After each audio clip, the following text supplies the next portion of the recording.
আজ সকাল থেকেই আকাশটা দেখে কেমন যেন দুর্গাপূজা দুর্গাপূজা মনে হচ্ছে। পেঁজা তুলোর মতন মেঘ সাদা সাদা সারাটা আকাশে ঘুরে বেড়াচ্ছে। ভীষণ উজ্জ্বল একটা সুন্দর সকাল। আজ সকাল সকাল আমাদের বাড়িতে পুজো হয়ে গেছে। গাছের থেকে বিভিন্ন রকমের ফুল তুলে মা পুজো দেন।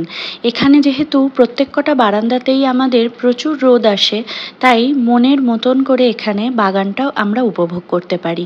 বিভিন্ন রকমের গাছ লাগালেও প্রতিদিন কিন্তু এই নয়নতারা তার এক রাশ ডালি সাজিয়ে আমাদের জন্য অপেক্ষা করে। অন্যান্য ফুলগুলো হয়তো মাঝে একদিন দুদিন গ্যাপ দিয়ে দিয়ে ফোটে, কিন্তু নয়নতারা প্রতিদিন ফোটে, আর এত পরিমাণে ফোটে না কি বলবো। এই ঠাকুরের আসনটা আমরা নয়ডাতে এসে কিনেছিলাম। এই ঠাকুরের আসনটার আগে আমার একটা ছোট্ট ঠাকুরের আসন ছিল। সেই আসনটা আমাদের শিফটিংয়ে প্রচুর ফার্নিচার ড্যামেজ হয়েছিল, তার মধ্যে সেই আসনটাও নষ্ট হয়ে গিয়েছিল। এই যে দেখুন, এটা একটা অপরাজিতা গাছ। এটা একদম দানা ফেলে দানা থেকে গাছ তৈরি করেছিল মা, এবং এটাতে এত ভালো ফুল হচ্ছে, প্রায় প্রতিদিনই ফুল ফোটে। আর এই বেলি গাছটাও আমি এখানে এসেই কিনেছিলাম, এটাতেও রেগুলার ফুল হয়। খুব সুন্দর এখানে গাছ হয়, এখানের ওয়েদারে গাছটা সত্যি খুব সুন্দর হয়। এই অ্যালোভেরা গাছটা আমাদের বহু বছরের পুরনো। এটা একদম শীর্ণ একটা জীর্ণকায় টাইপের গাছ হয়ে আমাদের সাথে বহু বছর ধরে ছিল, কিন্তু এখানে আসার পরে স্পেশালি এই গাছটা প্রচণ্ডভাবে স্বাস্থ্যোজ্জ্বল হয়ে ওঠে, বেশ মোটা হয়ে ওঠে এবং সুন্দর হয়ে ওঠে। আর এই দেখুন, এটা কিন্তু লাল শাকের গাছ। এটা থেকে দানা করবে বলে মা এই গাছটাকে বড় করছে। দানাটা ছড়িয়ে দিলে তখন একসাথে অনেক গাছ হবে। আর এখানে টুকটাক ছড়িয়ে ছিটিয়ে প্রচুর কুমড়ো গাছ রয়েছে, লঙ্কা গাছ রয়েছে, তার সাথে আরও বিভিন্ন রকমের গাছ আছে। আর এই যে নয়নতারা, কত ফুল হয়ে আছে এখনো গাছে। দেখুন কতগুলো ফুল তো মা অলরেডি আসনে দিয়েছে, তারপরেও কত ফুল গাছে হয়ে আছে। এর সাথে এর পাশে একটা জবা গাছও রয়েছে। আর এগুলো বিভিন্ন রকমের লঙ্কা গাছ। প্রচুর লঙ্কা হয়েছে এবছর আমাদের, প্রচুর প্রচুর লঙ্কা হয়েছে। আর এখানে একটা গাঁদা গাছ প্রায় শুকিয়ে যাওয়ার পথে, তাও ওটাকে মায়া করে রেখে দেওয়া হয়েছে যদি গাছে ফুল হয় দেখার জন্য। সকালের দিকে আকাশটা বেশ পরিষ্কার থাকলেও এখন দেখছি আবার এই দিকে আকাশে বেশ মাঝখানে কালো করে মেঘ দেখা যাচ্ছে। জানি না, ওয়েদার ফোরকাস্টে তো বুধবার পর্যন্ত বৃষ্টির কথা বলা ছিল, এরপরেও বৃষ্টি হবে কিনা বুঝতে পারছি না। সামনেই আবার আমরা একটুখানি বেরোবো, জানেন তো, একদিনের জন্য একটুখানি এক জায়গায় ছুটি কাটাতে যাব, ইচ্ছে আছে। তবে বৃষ্টি হলে খুব বিপদে পড়বো। এই যে সকালের আকাশটা আপনাদের সাথে আরেকবার শেয়ার করলাম, এত সুন্দর পরিষ্কার আকাশ, অথচ তারপরেই ওদিকে দেখছি একটু বেলার দিকে ওরকম কালো মেঘ করে এসেছে। যদিও ওয়েদারের কথা তো বলা যায় না, কখন কেমন হয়ে যায়, এগুলো সত্যিই খুব আনপ্রেডিক্টেবল ব্যাপার। ভেবেছিলাম একটুখানি দিওয়ান খুলে সেখান থেকে ট্রলি ব্যাগগুলো বার করে বা ডাফেল ব্যাগগুলো বার করে, যেরকম ব্যাগের প্রয়োজন আর কি, সেই রকম বার করে একটু জামা কাপড়টা গুছিয়ে নেব, কারণ হাতে আর একদম সময় বেশি নেই।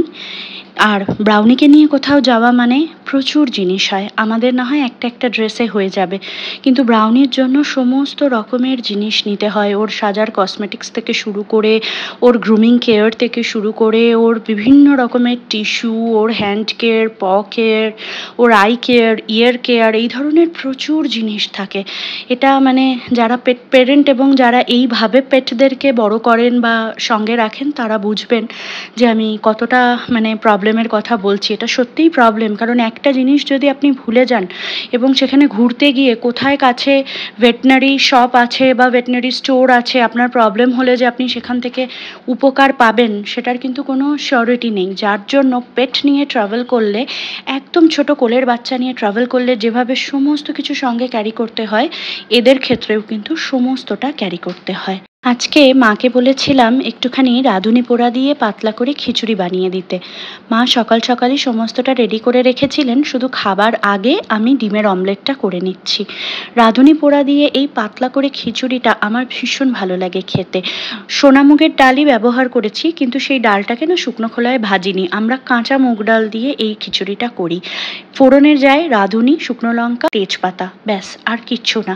আর সাথে সামান্য হলুদ গুঁড়ো, লঙ্কার গুঁড়ো, নুন, মিষ্টি মিষ্টি আর কয়েকটা কাঁচা লঙ্কা। লঙ্কার গুঁড়োটা অনেক সময় ইচ্ছে হলে আমি দেই, অনেক সময় ইচ্ছে হলে আমি দেই না।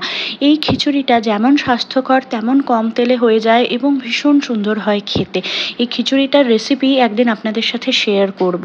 এই খিচুড়িটার রেসিপি না আমার মা আমাদের পাড়ায় একটা পিকনিক হয়েছিল সেখান থেকে আর কি জানতে পেরেছিলেন, কারণ রাঁধুনি পোড়া দিয়েও যে খিচুড়ি হয় সেটা সত্যি আমাদের আগে জানা ছিল না। আজকে আবার মাইগ্রেনের যন্ত্রণাটা নিয়ে প্রচণ্ড কষ্ট পাচ্ছি। মাইগ্রেনের যন্ত্রণা যাদের আছে তারা জানবেন বা বুঝবেন যে দুপুরবেলা যদি ঘুমিয়ে পড়া হয় এবং তারপর হঠাৎ করে সেই ঘুমটা ভেঙে গেলে মাথার দুটো সাইড একদম যন্ত্রণায় ছিঁড়ে যায়, তার সাথে নাকেও একটা যন্ত্রণা হয়, নাকের যে হাড়টা। তাই বসে বসে এখন বরফের সেঁক দিচ্ছি। বরফ সেঁক দিলে মাইগ্রেনের যন্ত্রণা থেকে ভীষণ ভালো আর খুব চটজলদি আরাম পাওয়া যায়। সব মিলিয়ে আজকের ব্লগটা আপনাদের কেমন লাগলো আমাকে অবশ্যই কমেন্ট করে জানাবেন। যদি ভালো লেগে থাকে একটা লাইক করে দেবেন। বাউন্ডুলে বংশ চ্যানেলটির পাশে থাকার জন্য সকলকে অনুরোধ করছি। আজ তাহলে আসি।